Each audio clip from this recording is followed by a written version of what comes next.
So we are really at the peak of the heat this month. We've been on 90s, which feels more like over 100 degrees. But as you can see, the way we set this up last year, the dome create a very good haven for this chicken. They're free from the predators.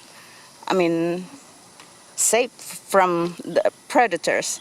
And all around them are greens, which whatever new growth managed to sneak through the netting around it, they can snack on. And at the same time, this create a cooling effect and give them the shade they need at the heat of the day. They are well shaded, as you can see. Those are the yam leaves growing all around this dome. And as you can see, all around we have all kinds of vegetables, root vegetables growing, such as this taro here. We got taro growing all around, yam, and okay, sweet potatoes. And the yam grows on top of the dome, giving them shades at the heat of the day. In the middle of the heat of the day, they get shades. And taro acts as a fan, giving a cooling effect whenever the wind blows. So I'm quite satisfied that this is how we situate this dome, because this area gets very, very, very hot. This is a south-facing area, and towards that, I don't know, and that direction there is the west. So as you can see, it gets full sun and heat effect from the sun. That's the south. So our poultry is facing south and west. So this is why I decided that all these greeneries here planted around this dome will give them a break from the heat of the sun. And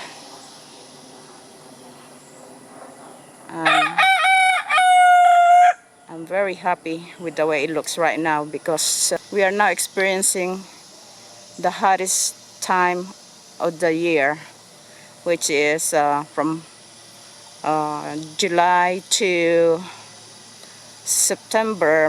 At least mid-September we'll be getting lots of heat here, but this is doing well.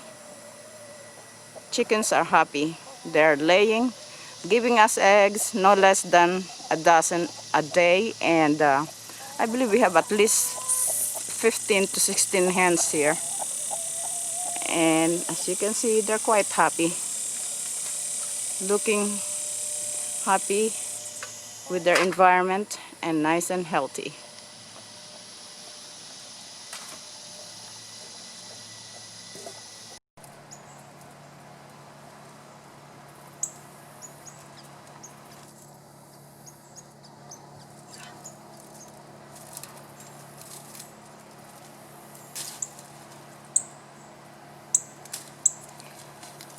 Good.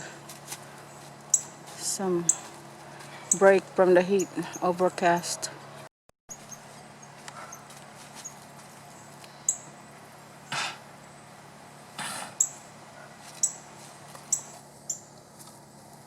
That's gonna give a lot of seeds.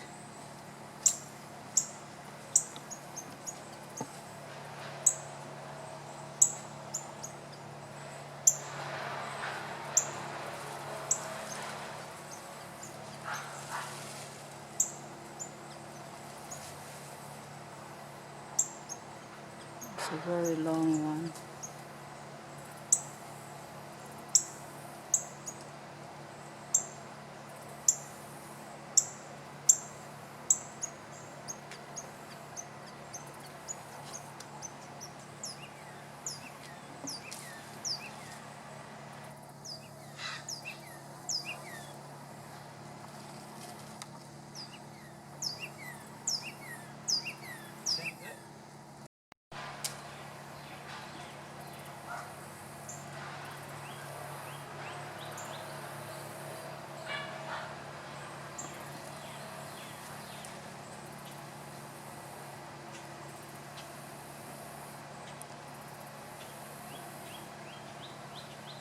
So these are my two best battle gourd or kukuza.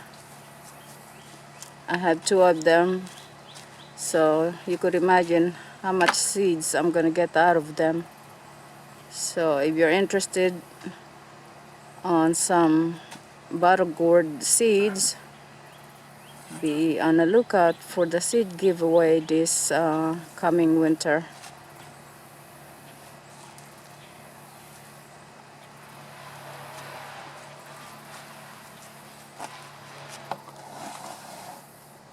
Here comes the sun again. So last week we were going to plant corn, but what happened was the rain decided to come down almost every day and heavy downpour. So we have the area where we're going to plant them prepped and ready for us to plant. This was the area where the okra was planted. We knocked them all down and we're going to replace that with corn. Now, I never planted corn towards fall, but this will be the first time I'll try and do it. And besides, anyway, I don't plant corn too often.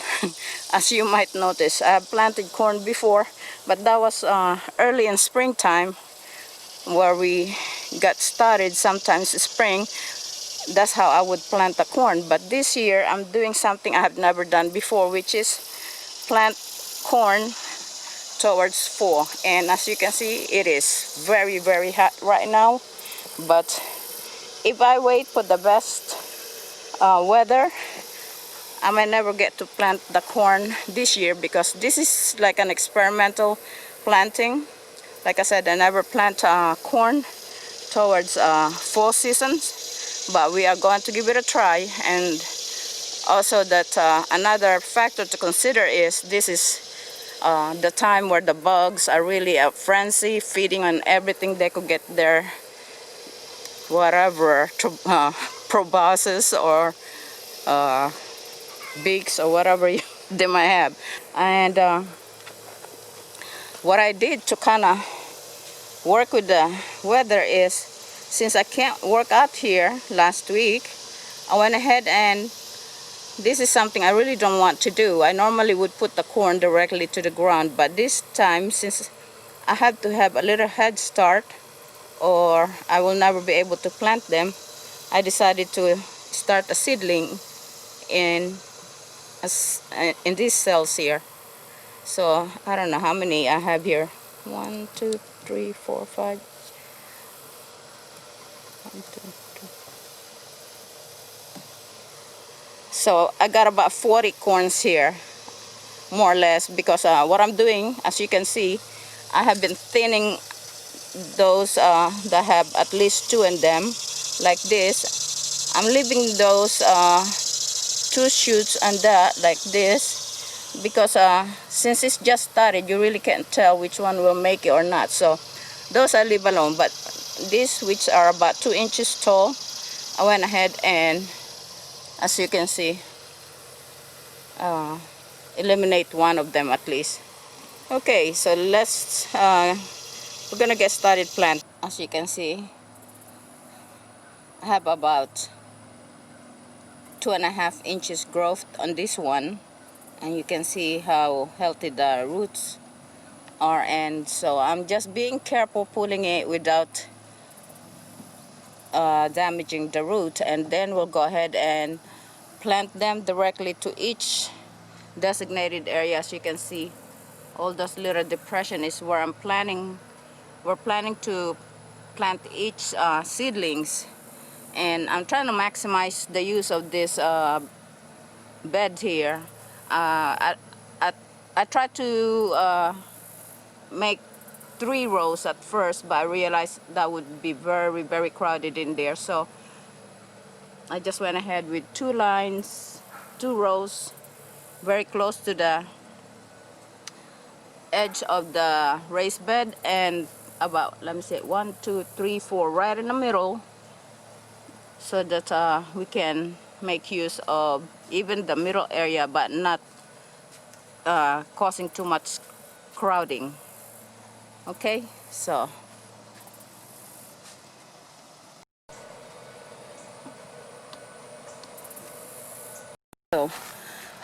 had to hold back on taking a video after planting the corn because it just got so hot, and it's still very hot again. But if I wait for the weather to get favorable, I'll never get done with this corn video here. So as you can see, they're doing well there. As far as this that are and this raised bed, and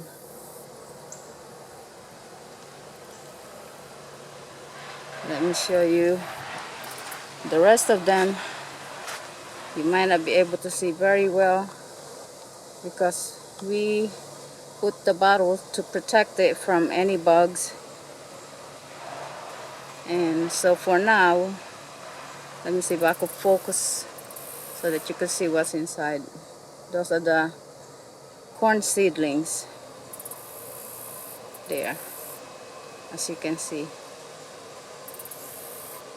They don't show too well, but that's what's inside the bottles, are corn seedlings. The rest of the corn are planted right there. You might remember that that's the area where we had our okra.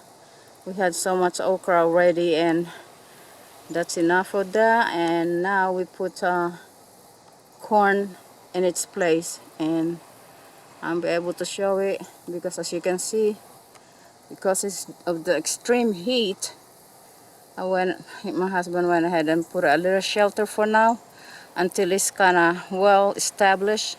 The root is well established. Then we'll get that off and let it be. But for the time being, what we did with the corn seedling is give it some kind of shade uh, just until probably tomorrow or maybe the day after, and then we'll take that down. We're giving it a chance to kind of get established and acclimate itself, okay, or themselves.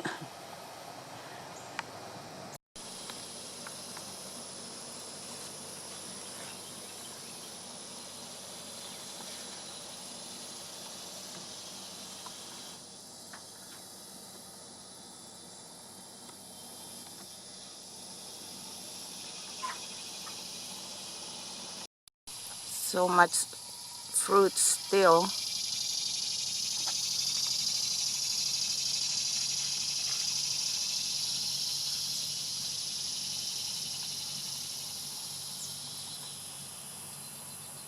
Hard to see them, and it's getting foggy already.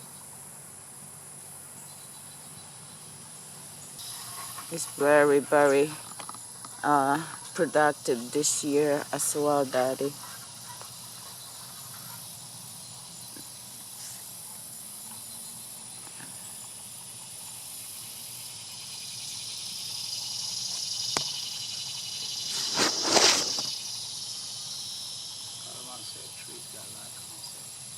Yeah, you could hardly see the, I mean, you can't really tell the fruit real good from the,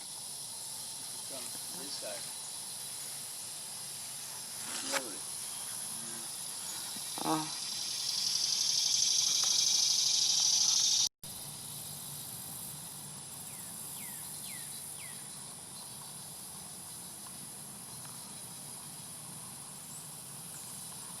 one is ripening.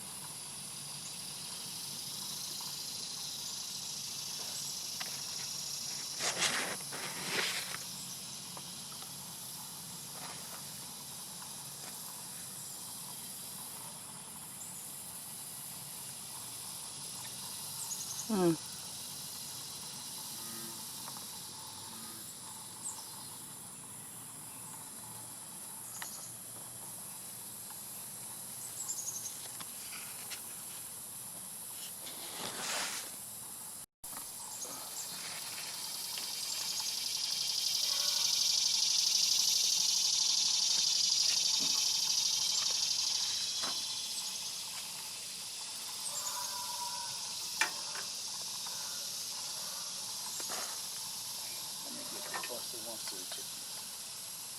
Got more busted ones again. That's from too much rain.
My help disappear, so let me just, oh wow, we gotta pick some more big gems. Look at that, they're ripe already.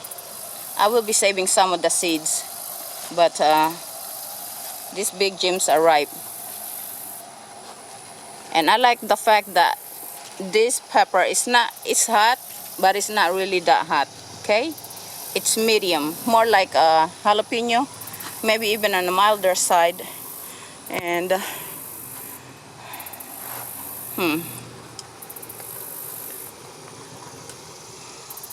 my Malabar spinach are looking good. Snack a little bit.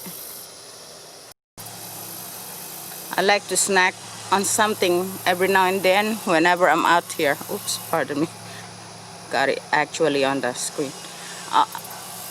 This is the size of the Malabar spinach that I like to snack on. Nice and tender, mild flavor. And it's really a very good snack.